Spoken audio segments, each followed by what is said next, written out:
Welcome to Dial It In, a podcast where we talk with fascinating people about marketing, sales, process improvements, and tricks that they use to grow their businesses.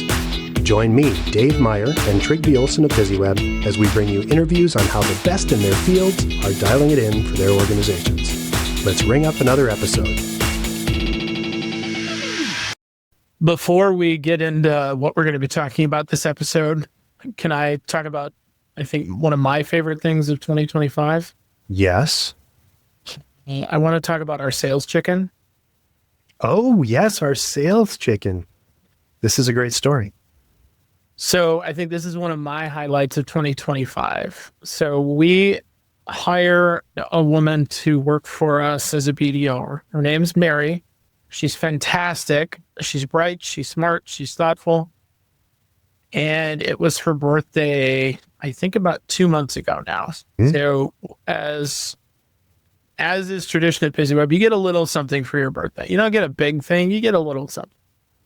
So I figured out how to buy her a gift card to her favorite pizza restaurant in the town she lives in, which is in the Philippines. And they specialize in hot mango pizza.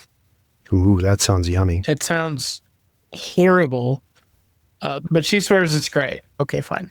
So we gave her this gift cards for her birthday. The next day, she and I were on a video call together, and there was a strange sound. And I'm well aware that it's the middle of the night for her, so I was worried about it because we didn't know each other that well at that point. So I didn't know she had a husband at home and things like that, security basically. So I said, "Well, what's that?" She said, "Oh, no, don't worry about it." I was like, "No, I'm worried about it. Are you okay?" And she's like, "Okay, it's my chicken." We said, "What?" And she said, "Yeah, we have a chicken." And I said, "Oh, does it have a name?" And she goes, well, yeah, my daughter just named it today." And I said, "Well, great. What's the chicken's name?" And she said, "Oh, well, knock is chicken in our language. So she named it Knock Knock." So what I didn't say to her at that time was, "You named your chicken chicken?" Right? But okay. So the chicken's name is Knock Knock. And she said, "My daughter actually really likes you because thanks to you, we were going to kill and eat the chicken for my birthday. But because of you now, we got to go out for pizza. So now Knock Knock is here." So as my wife likes to say, if there's a possibility for me to make something weird, I'm probably going to find it. Yep. And I did. And so Knock Knock is now the mascot of the sales team at BusyWeb. Because if you're going to have a chicken, it really needs to have a really amazing name like Knock. So that is correct. It's beautiful. And as a postscript to the story, we did find out that Mary did get a second chicken. And of course, the name is? And the name is Who's There. That's right. Yeah. So she has Knock Knock and Who's There. So it's just beautiful. I think it's got to be irritating because she went through a typhoon, and so she called and said, "I'm okay." And was like, "That's fine, but are the chickens okay?" And she's rolled her eyes. So what was one of your favorite things of 2025, Dave? I think there's been a lot, and one of the fun things that I get to do in addition to running BusyWeb and working with the fine folks in our community is I'm also a speaker for Google. And I got a chance to get out on the road a little bit again this year for AI. And just yesterday, as a matter of fact, I was in Chicago for a large restaurant association meeting. And the stories and the applications that folks are using AI for, especially around marketing, is really getting interesting and exciting.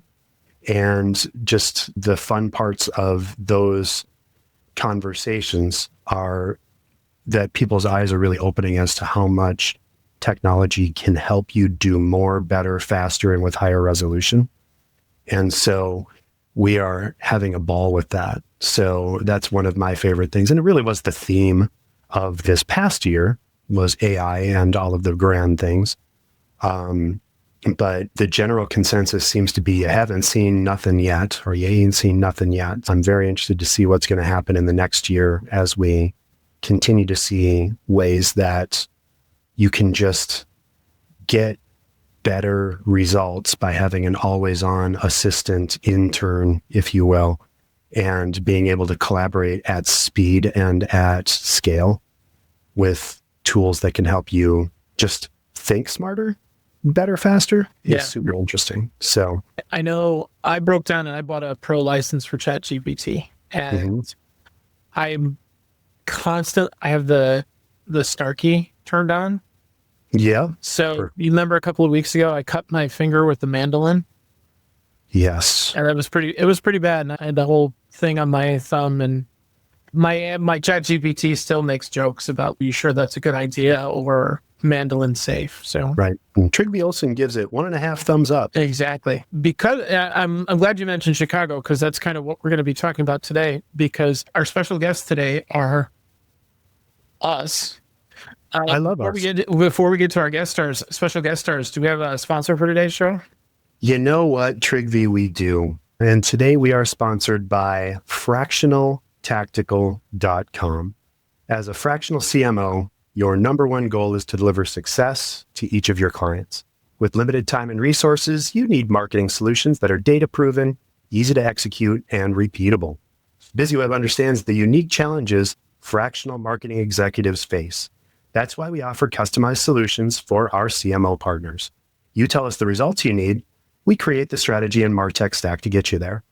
You have a concrete plan, your clients get measurable results, and you look like a rock star. Everyone wins. Visit fractionaltactical.com to find your fractional tactical marketing partner today. You do the strategy, we get busy. Thanks, Dave. As I said, our special guest star is us. Do you have a bio of me you want to read? Trigby Olson is one of the luminaries of the sales and marketing spaces in the upper Midwest and across the U.S. As a nationally acclaimed speaker and trainer for HubSpot and the sales boot camp at HubSpot's Academy. Oh my God, are you reading this or doing it off the top of your head? No, I'm making it up on the fly. All right. I'm feeling pretty saucy today. I've had way too much coffee. We're recording, so let's keep going. Yes, Trigby is one of the best voices and the person that has inspired the most creative dials on new clients in the country. Thank you, Trigby Olson. Thanks for having me. My guest today is also Dave. So, okay, first question. Beautiful. One of the things that you traditionally really like to do, and it's really important to you, is in addition to doing the podcast, we also do a monthly webinar. And your favorite one of the year traditionally has been the hottest marketing trends for the next year one. And so because you had to go to Chicago, I had to pinch hit for you. And I did it. But so this episode is affectionately called Dave's Revenge, where we're going to talk about some of the same stuff, but we're going to do it again. Perfect. And I didn't get a chance to really weigh in all that much, although we collaborated to put together the deck a little bit. I'm excited at the chance to get a chance to weigh in on what's coming up, because I think, as I mentioned, everything is changing rapidly this coming year.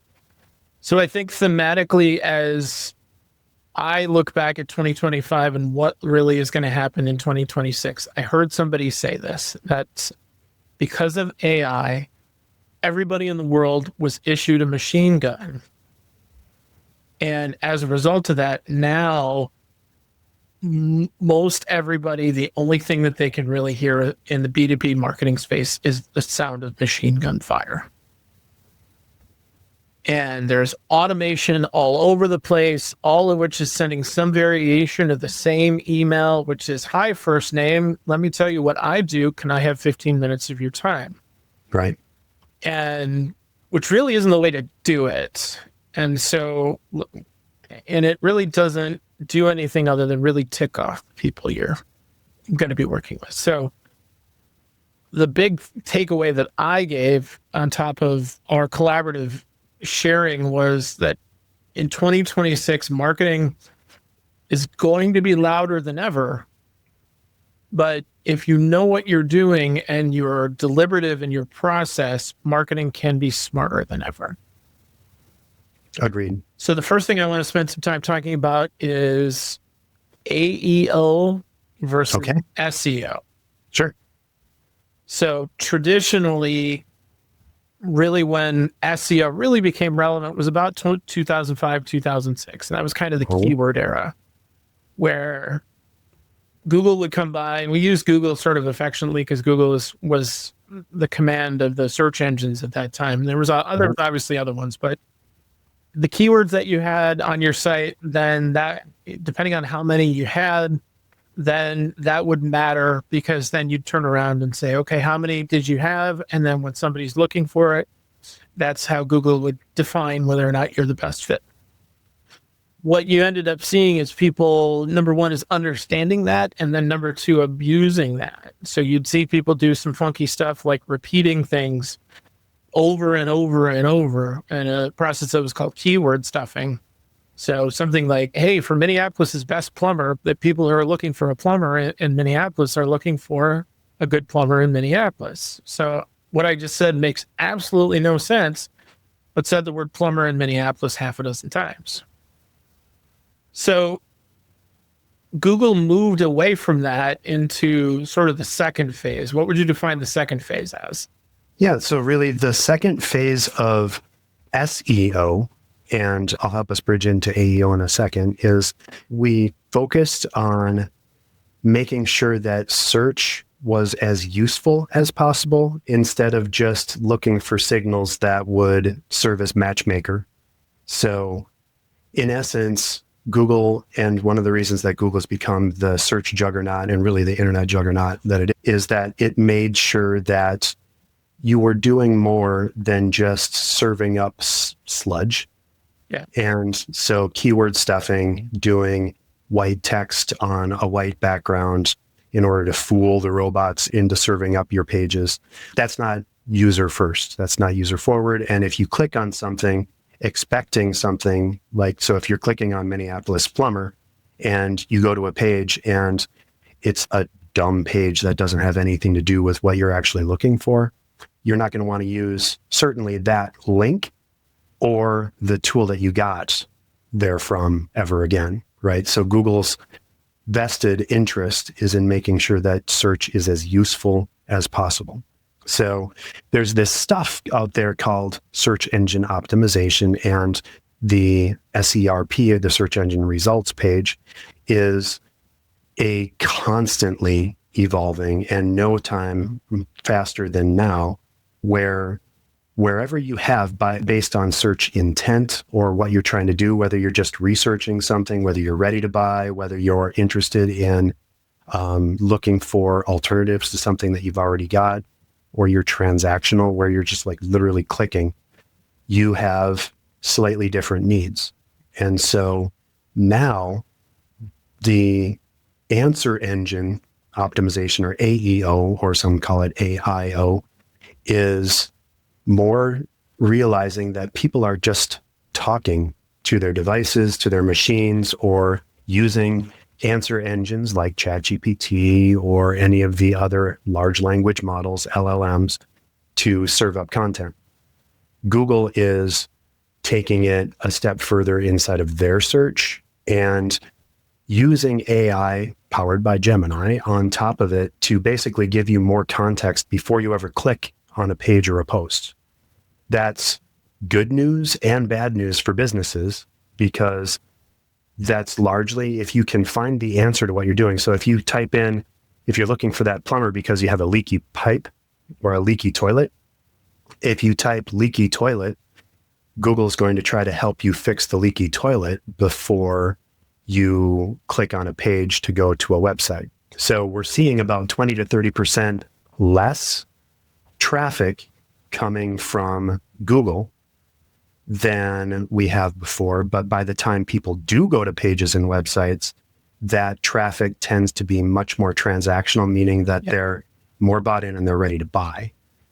I have a really good example in my life that I used for answer engine optimization this year. So My wife is typically very, very hard on cars. Don't write us emails. I'm not saying all women. So she's typically very hard on cars. We had to do a fourth brake job in 50,000 miles on her SUV. And finally we had said, hey, this is enough. We just have a bad car. So what I had learned through a friend, we'll call him Brendan D, was that most people are using AI right now to help with decision making. So in typically what we would call the evaluative process, people are looking for answers. Right now, they're going directly to the answer. So in my case, what I did is I sat down with my wife and my AI and I said, what do you want out of a car? She said, I'd like a hybrid. I'd like a third seat. I want leather seats, and I want a moonroof. And that's it. I said, okay, great. We asked AI, came back with 3 different options. Said, okay, great. What's the one with the most headroom?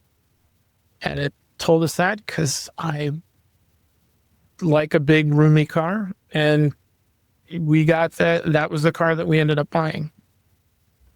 So what was really noticeable, I think, is that the idea of thinking about what we wanted, and we went right to the actual decision. We didn't look at 4 or 5 cars. We didn't go to different car dealerships. We didn't meet 4 or 5 different people and all that jazz. We went one place, we bought one car, and that was the end of it. So I think I tell that story because I think as we're dealing with businesses who are wanting to take advantage of answer optimization, and that's what we mean by answer engine. It's sort of a catch-all term for all AI, is how can you really take advantage of this? You can't stop doing SEO because that matters, but you also, in addition, need to be considerably more specific. Right. So in the example that I give, I needed somebody that said, this car has third row seats, this car has leather seats, this car has heated seats, because she now has figured out, and Apple CarPlay. That was the other thing that she wanted. Yeah. And was a hybrid, those 5 things. And if those 5 things weren't in the schema and the presentation of the website, we never would have found the car. So having those things as specifics means that then when you look using an AI search engine, it's going to give you a specific result based on exactly what you want. Right. And I want to go back to a super high level thing that I said earlier about just search in general and AI is you got to think of AI and really anything online now as people are leaning on this like their college intern that they're not doing anything. So your job as a marketer, or our job as marketers, is to make the job of the search engine or ChatGPT or insert your tool here as easy as possible.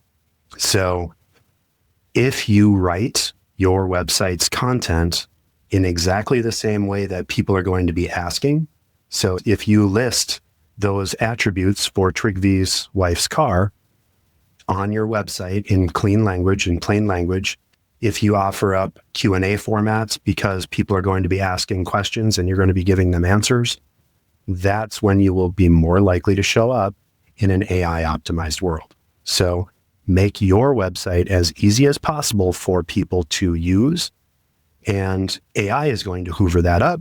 They're going to serve it up, and they're actually going to answer the question pulling right from your website. And so, like I said before, people are more likely to just click to buy once they get there because the AI is doing that heavy lifting. That intern has done all of the research for you and is now going to serve up the right answer. So it's your job to backload that tool with all of the right answers. And there's more to it, but that's definitely something that we're going to see a lot more, because the ability to get a click through, I think statistically, I heard that 60% of all searches don't result in a click anymore. Right. So people are finding the answer they want, but they're not necessarily going deeper unless you invite them. So that's really the first big trend that we had identified as really important going into 2026. And the other one is, the next one I should say, is what exactly is this whole Mobius strip of marketing now, Dave? So the big thing that we learned with HubSpot this year is what Trygve's alluding to, and that is that you can now use AI to enhance and speed up the results that you get from a marketing perspective. And so this is called loop marketing. And instead of the old way that we used to promote was basically the flywheel of inbound marketing, right? So you attract, you engage, you delight. And by attracting more people, you're able to engage those people, and then you delight those people. They come back for more and refer more business, which leads to attracting more, right? So now there's another wrinkle, and that wrinkle is rapid redevelopment or redeployment over AI. So I'm going to go through the 4 steps because TrigView was nice enough to put together a slide that handily put this together for us. But you go from express, which is the act of simply sharing the content that you're trying to get found for. So you could think of this as the attract phase, but you're literally expressing what the problems are that you're trying to solve for your clients, what the content is that's most likely to deliver those good leads in B2B or those purchases in B2C. And then from express, you move down to tailor. So you're customizing to each individual market by the kinds of people they are, but also their search intents. So search intent, are you trying to research? Are you ready to buy? All of that stuff. So how close are you to the willingness to pull the trigger or to fill out a form? That's tailor. And then you go to amplify. Once you have that right market, it's your job to backfill with advertising or additional content or any of the other things that can lead to more traffic. And once you've amplified and you get that traffic, you start converting people, then you go to the 4th and final phase of loop marketing, and that's evolve. You're looking at AI and you're saying, what else am I missing? I say this a lot from our friends at Atomic Elevator, and their tool, or Vader, is an AI tool that helps you basically optimize your marketing tools. And what they really focus on is evolving messaging over the course of rapid iterations. So you're literally saying, what am I missing? And help me increase the resolution or identify additional opportunities or find blind spots that I'm not considering. And so you go through those 4 phases, express, tailor, amplify, evolve, over and over again. And you go, instead of just building content and then engaging with your clients, you're vetting that content constantly to make sure that it hits on multiple angles from multiple ideals, and that you're looking for additional ways to serve your customers at all times. So it's more comprehensive and also faster because you're not running a series of A/B tests that it takes weeks to get back on or get data back from, but you're literally running rapid data and asking this massive large language model, this big algorithm, what am I missing and what else should I consider? There's a caveat that's really important, though, which is if you're dealing from a data set that's incorrect or messy, yes, it's going to get so much badder, worse, or whatever negative connotation. Worser. It's going to get worser because if you do it well, then you're going to present the right thing at the right time to the right person. If you don't have the basis set up, you really need a CRM in order to do this. Right. So if you don't have that data that you're pulling from, it's going to be the wrong message to the wrong person at the wrong time. Full stop. Right. Or it might just be wrong because that's something in that it shouldn't have.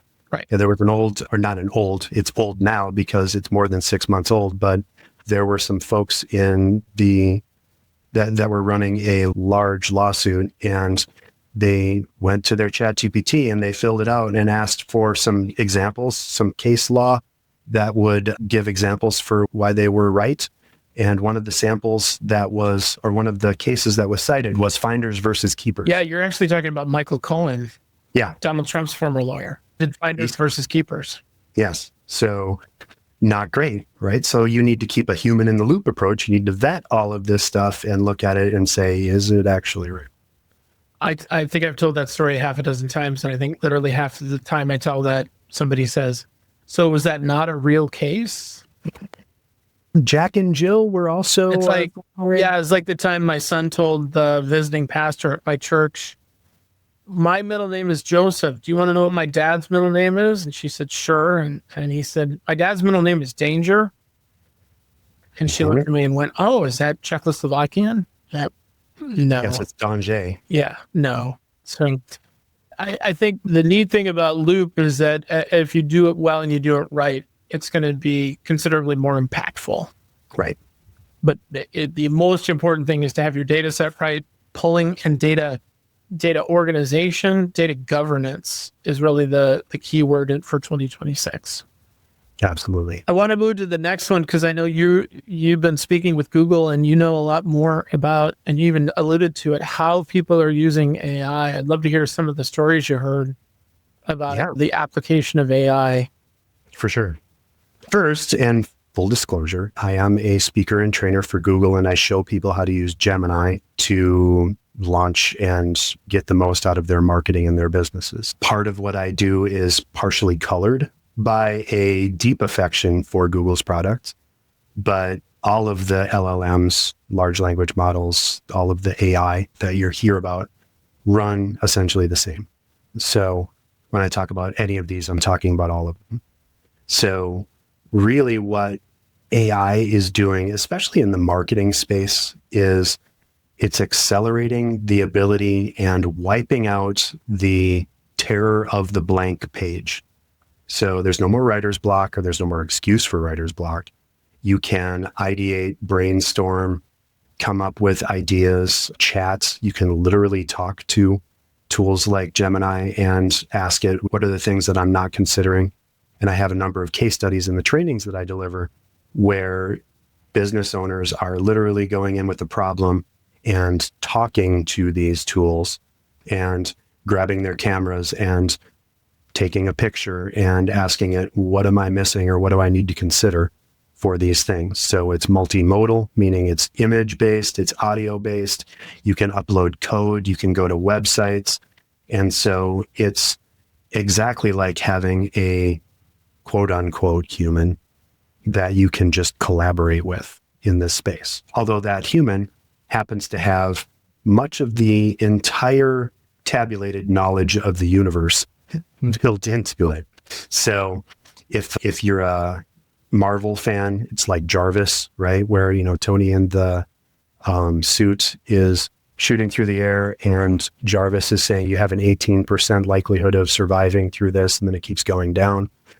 These tools are doing the same thing where they're telling you, okay, here are the things you need to consider.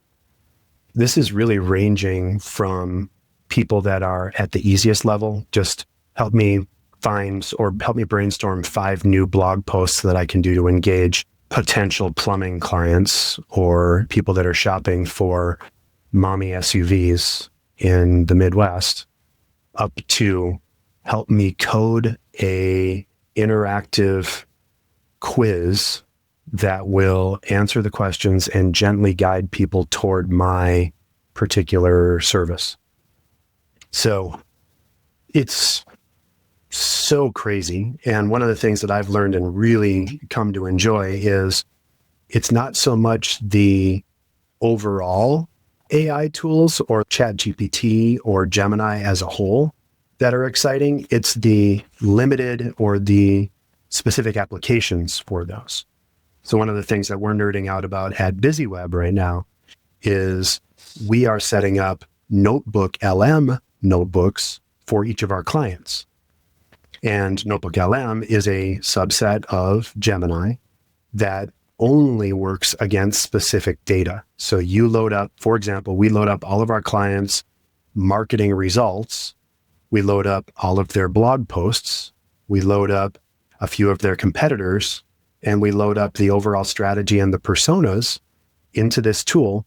And then we can ask Gemini through Notebook LM, tell me what I'm missing, tell me how we're performing, tell me the things that I could do to pivot against what my competitor just started doing. And instead of going to the entire universe and offering you things that aren't relevant, it's actually pulling from your data. And it'll create a podcast for you where you can interact with that podcast and break in like a radio caller. and it'll do videos and presentations and all kinds of crazy stuff. So it's so much more interactive and so much deeper. And you can also list this out. So there are business owners that instead of getting calls from their team all the time about HR things and operations manuals, they load up the operations manual into Notebook LM in this example. And then their team can just ask, can I take off a half day on Friday and what do I need to do? And it'll go right to that part of the ops manual and deliver the answer without that executive needing to go through and answer 18 emails that day. What's the most helpful thing that you've used AI for this year? For me, I think it is Notebook, because I tend to be a little bit deeper and nerdier in what I do. I would love to say that it would be things like images and Nano Banana or any of the other big image generators, but there's still a lot of problems with image generation or video generation. Gosh, Trigby, we were going through in our last strategy session at BusyWeb, and you were crafting full songs for us based on the themes that we were discussing. If you can imagine it, you can come up with some rough draft of it using AI now. So the fact that we now have a rapid development prototyping tool is super exciting, and it speeds things up. It also makes it really dangerous for people that are either not taking the time to vet that content in the finders versus keepers modality, or that are taking it at gospel or at face value. And there's copyright issues with that stuff. If you just grab something off of ChatGPT and tell it, write me a blog, and you republish it, that's not your content. You can't copyright that. If someone else rips that page from your website, you can't claim copyright on that and tell them to stop using it because you didn't have the right to copyright. Yeah, you didn't write it in the first place. Yeah. Or if you use Nano Banana to generate a logo, you need at least 7 substantive changes to that logo in order to make it copyrightable. True. Otherwise, competitor X can just swipe your logo because you didn't own it in the first place. So there's all kinds of stuff that go into this. You need to maintain a brain and make sure that you're looking and offering that human in the loop kind of extra expertise.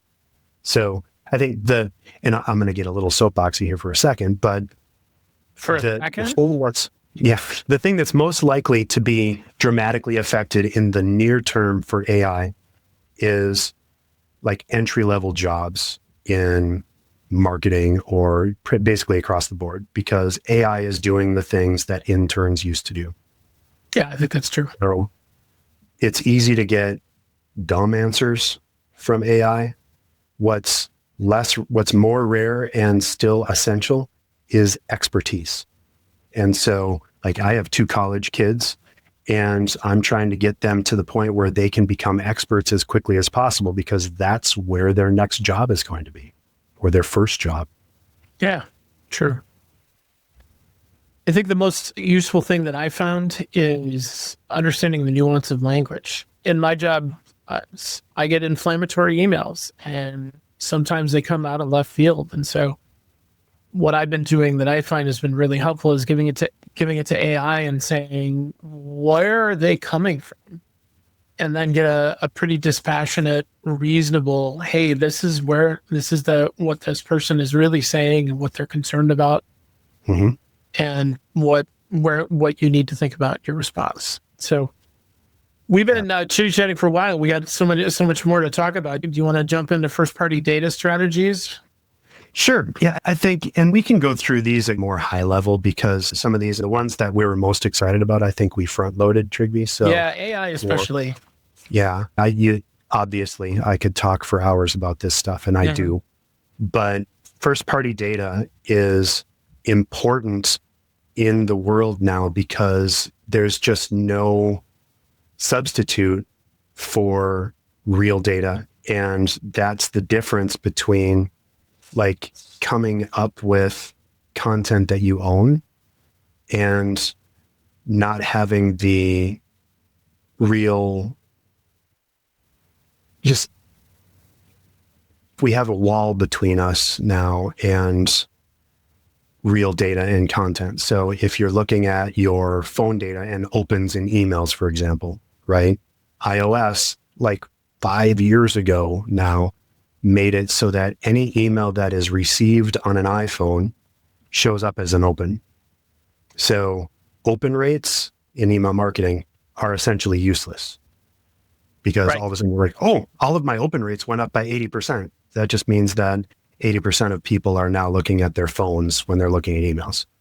So first party data, getting connections where you're actually connected, where there's not a cookie involved or there's some sort of a ask app not to track in there, means that you actually need to get a real click or a real interaction from someone in order to know if that data is actually useful or usable.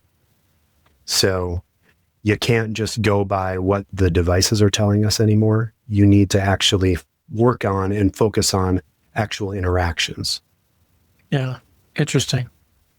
And I know there's a lot more into first party data, but it's basically it's that old concept of the giver's gain. That the most valuable thing is the thing that somebody gives you. Right.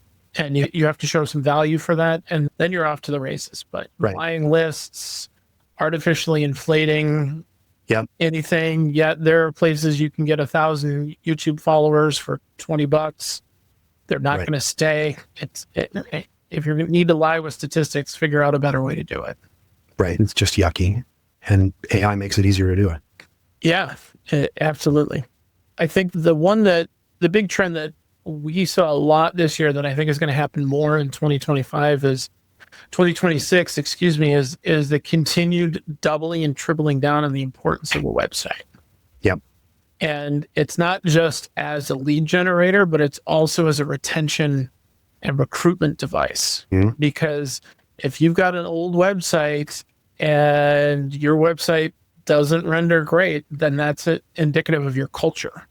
Right. That you're not an innovator, you're not focused on moving forward. And so statistically, what I found was that 25% of all job seekers right now are rejecting opportunities based on a website's usability. Because if you can't get the website right, you're not going to come back. You're not going to want to do that. You're not going to want to go there. You're not even going to want to give people the time of day. Right. Which I think is really a terrifying subject because there are so many people who just want to rest on their laurels and think that, AI is going to solve everything for me. Yeah, but AI is pulling from things. It's pulling from data sets. It's pulling from your website. The website is the thing that you have the most control over your own brand narrative. And if you're not getting it right, or it's hard to use, then that's almost impossible. Right. To really be effective.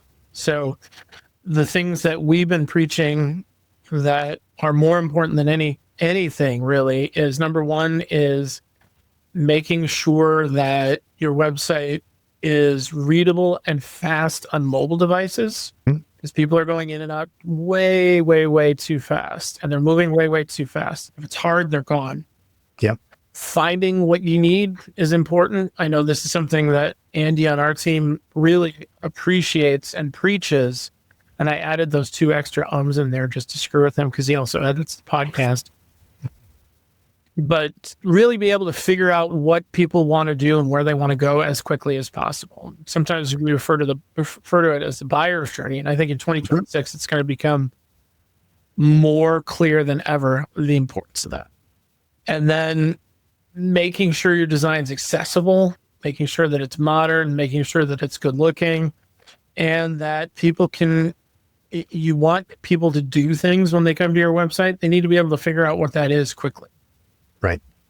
And as somebody who sells websites and has sold websites for a long time, one of my tests that I give people is I load their website up on a computer and say, okay, and I put their laptop in front of him and I time them, say, okay, what am I asking you to do here?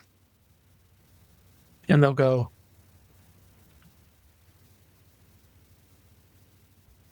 oh, no, I want to do this. Too late. Your customers are gone. Right. So making that clarity easy forms. Don't be using a lot of things. Having live chat that can do some things for you.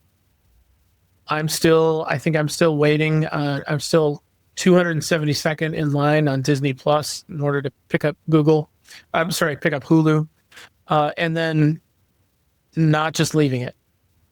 Right. Doing a continuous improvement, continually getting better, continually using data in order to improve. So fundamentally, though, as we're talking about this as a recruitment and a retention device, is have you asked your employees, do you like our website? Right. Would you feel comfortable sharing our website? And would you do so with pride in your voice to say, hey, here's where I work? And if the answer is no, boy, it's sure cheaper to change your website than it is to change people. Right. And at the end of the day, what you're really trying to provide is lifetime value, not only in your customers, but also in your employees, and using that value as a North Star. And so if they're proud in it, they're sharing it. When you're looking for new people, they're going to actively help in that. But if the website sucks, man, you're just kind of done. Right. So Agreed. I think everybody's sort of focused on using AI to make websites quicker, but they're not good. And at the end of the day, it needs to be a source of pride for the organization just as much as the logo is, because it's going to be on everything, and it's really your entry point in the whole world. It's a softer and much deeper touch now. And so having the ability to have your website not only look good and be something that you're proud of, but something that does a job, and the job should be helping you to grow and scale your business, is important, especially in the kinds of businesses that we work with. We mostly work in business to business and services. And so those are harder questions. You're not going to Amazon and saying, do I want to buy this? Click now and you're done. For most of our clients, we're building trust before we make several $100,000 purchase. Yes. And if your website doesn't instill trust because we haven't thought about it in years, you're missing out on massive opportunities to grow. Or if you have a customer that's 50% of your world, and you say, I don't need a new website because I have a customer that I've had for 20 years, that customer is begging to be cherry picked by somebody who actually cares about them and what their needs are, and to give them a better customer experience than you have. So sure. Wrapping it up, it really means that having a really championship caliber website now, because of AI, because of recruitment strategies, because of retention strategies, trend wise, it's even more important. Agreed. So bring it all together for us. What does a really integrated approach look like for marketing coming up in the next year?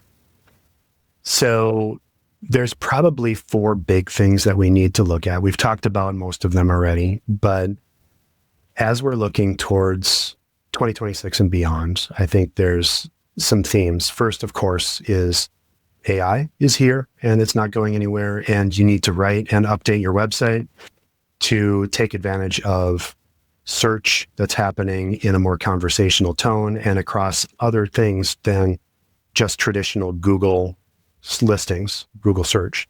Because not only is Google now competing with ChatGPT and Anthropic and all kinds of other things, but Google itself is delivering content differently, and it's trying to help more and getting more content in front of the customer before they click on your website or before people click. So you need to be more useful, and thinking about AEO as well as SEO is super important. Loop marketing is a great theme and something that we should think about. Yep. And while the police drives past Dave's office, right, they're gone now. So loop marketing is incredibly important. Search for you continues. Yes, they have not found me yet. Customer experience makes and breaks companies. And so thinking about this and making sure that you look great, that you serve all of the themes, and that your website and all of your marketing is really built to help you convert and do the job of your business. Websites aren't brochures. They were never brochures, after like 1999. Except for that one guy who paid us to make a brochure. Exactly.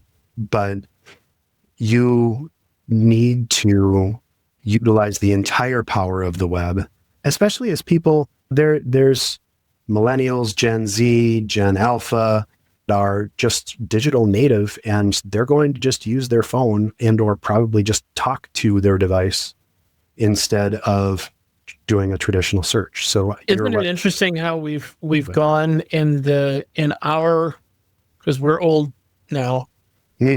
Phones have gone from being something that you talked to people on to being something that you only use to play games and text to now we're getting back to talking to people on a game. Well, you're not talking to people as much as you're just talking to machines now. Talking to a personal robot.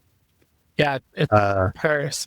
One of the things that I didn't get a chance to talk about, Trigby, is the next thing that we're going to see and that's going to pop next year is agentic AI. Yes. So you're not only going to ask Gemini or ChatGPT, what's the best option for this or help me find this. If you were Trigby and his wife looking for a car, they would do more than just tell me what. They would say, find me a car. They can buy it for you. Call the dealership of the best car and broker a deal and then connect you when the deal is ready to be signed. So there's Project Astra at Google that is just fascinating on this, where you're literally talking and it does all of the things that we've been talking about today. There's another project, and I'm blanking on the name of it, but it includes drones. So, that's 5 or 6 years out, I think. Is that Amazon actually delivering my package by drone? It's basically that, yeah. But in Dallas and a couple other markets, they actually have delivery services that it goes into a preloaded drone delivery service where it connects the boxes and it drops it off on your doorstep, and then they go back and they recharge, and the next box is preloaded into the box. It's just nuts. What? Yes. So this is getting even faster and crazier. So agentic is something to think about and to know about. Wow. And then, of course, making sure that your data is aligned with your content, which is where CRM comes in, is going to be incredibly important, because the more you know about your customer and the more you can serve the customer before they're your customer, but also after, the better you're going to be able to take advantage of new things as they arise. And I think that's the critical thing, is keeping your customers' needs at the forefront.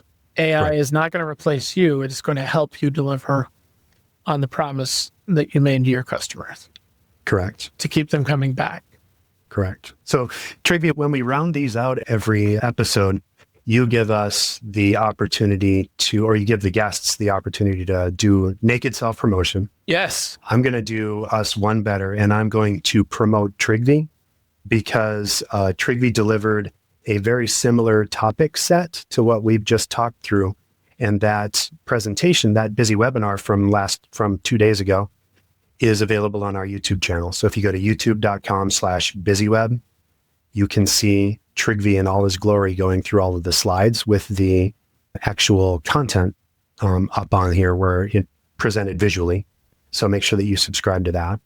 I'll also say, if you haven't checked out the blog on BusyWeb at marketing.busyweb.com, I'd love for you to check that out, because we go deep on a lot of these things now. We're trying and we're very much, to use a semi-grotesque phrase, we're eating our own dog food at BusyWeb, and we use everything that we do for our clients, we try first through BusyWeb.